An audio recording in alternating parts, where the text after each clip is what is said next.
আসসালামু আলাইকুম, সবাইকে স্বাগত। আজ তৈরি করে দেখাবো একদম পানির ভাপে তুলতুলে সফট নারকেলের পিঠা। একদম তুলতুলে হয়, কোনো তেল প্রয়োজন হয় না, সবাই খেতে পারবে। আজ পিঠাটা আমার মাই তৈরি করে দেখাবে, বলা যেতে পারে মায়ের হাতের তৈরি পিঠা। লবণ দিয়ে দিল এখানে 1 চা চামচ, আর সাদা অয়েল 2 চা চামচের মতো, আর চায়ের কাপের 3 কাপ চালের গুঁড়া ভিজা, শুকনাও দেওয়া যাবে।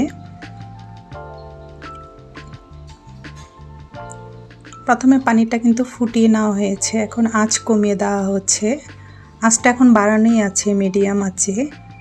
তো একটু নেড়ে 2 মিনিট আবার একটু ঢেকে রাখতে হবে।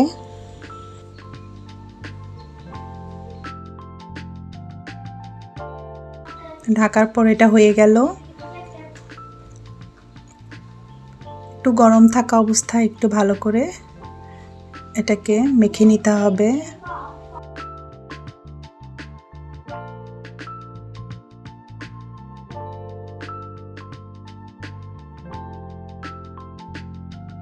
খুবই হেলদি পিঠাটা, কোনো প্রকার অয়েল প্রয়োজন হয় না। খেতে কিন্তু খুবই টেস্টি হয়, একদম তুলতুলে হয়। ডোটা কেমন হয়েছে? একদম সফট হয়েছে, পারফেক্ট একটা ডো হয়ে গেছে। এটা এখন বেলে নেব। ওইদিকে আমি নারকেলের পুরটা রেডি করে রেখেছি, মানে আমার মা রেডি করে রেখেছে। ফ্রিজ থেকে নারকেলটা আগে বের করে একটা কড়াইতে দিয়ে দিল। এখানে কোনো প্রকার অয়েল দেওয়া হয়নি। একটু নেড়ে চেড়ে এখানে চিনি হাফ কাপ, স্বাদ অনুযায়ী দিতে পারেন মিষ্টিটা।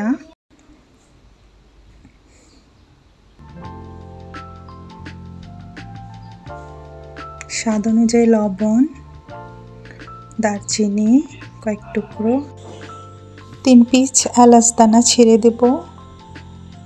পরে এগুলো আবার উঠিয়ে নেব, নেড়ে চেড়ে। এটা হয়ে 1 মিনিটের মধ্যে হয়ে যাবে। এখন একটি রুটি বেলে নিচ্ছি, চালের গুঁড়ির রুটি পাতলা করে বেলে নেব।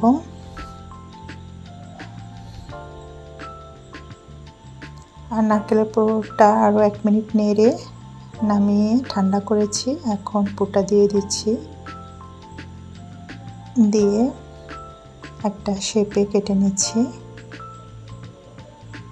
যে কোনো ডিজাইনে বানানো যাবে, এভাবে দেখাচ্ছি।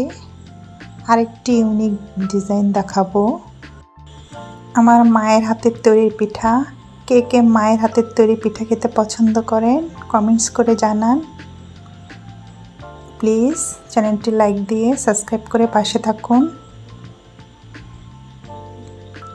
ভিডিওটি একটি লাইক দিয়ে দেখুন।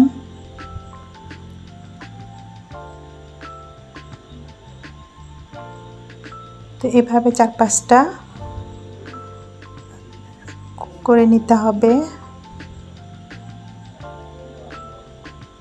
বানাতে খুবই সহজ, একদম পানির ভাপে হবে, কোনো অয়েল লাগবে না, 10 মিনিটে হয়ে যাবে। আরেকটা গোল করে দেখাচ্ছি, গোলটা একটু বড় হবে। টিফিন বক্সের ক্যারিয়ারের মুখ দিয়ে কেটে নিতে পারেন। কিভাবে নিয়েছি গোল শেপটা দেখিয়ে দিচ্ছি। এই ভাঁজ করে একটু লং দিয়ে আটকিয়ে নিচ্ছি, পরে আবার উঠিয়ে ফেলবো নাস্তাটা তৈরি হওয়ার পর।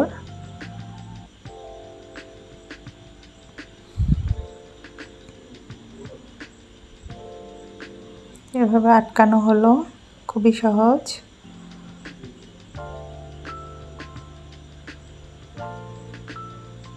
আরেকটি কেটে নিয়েছি, যে কোনো মুখা দিয়ে বা বাটি দিয়ে কেটে নিতে পারেন। আরেকটা ভাঁজ করে দেখাচ্ছি। পিঠাটা খেতে কিন্তু দুর্দান্ত স্বাদ হয়, অবশ্যই ট্রাই করবেন। দর্শক বন্ধুরা, চ্যানেলটি সাবস্ক্রাইব করে আমার পাশে থাকুন, লাইক দিয়ে ভিডিওটি দেখে নিন।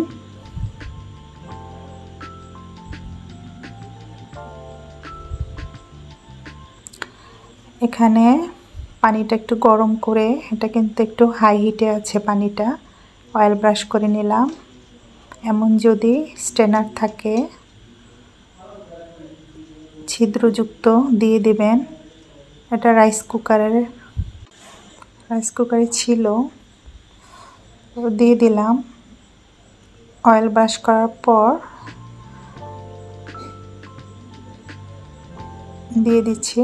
আর যখন এটা ভাপে সিদ্ধ হবে তখন লো করে নেই, একদম হাই ফ্লেমে হচ্ছিল। 10 মিনিট মধ্যে এটা হয়ে গেছে, খুব সুন্দর হয়েছে, কি সফট সুন্দর মতো উঠে আসছে। সবাই ভালো থাকবেন, সুস্থ থাকবেন, আল্লাহ হাফেজ।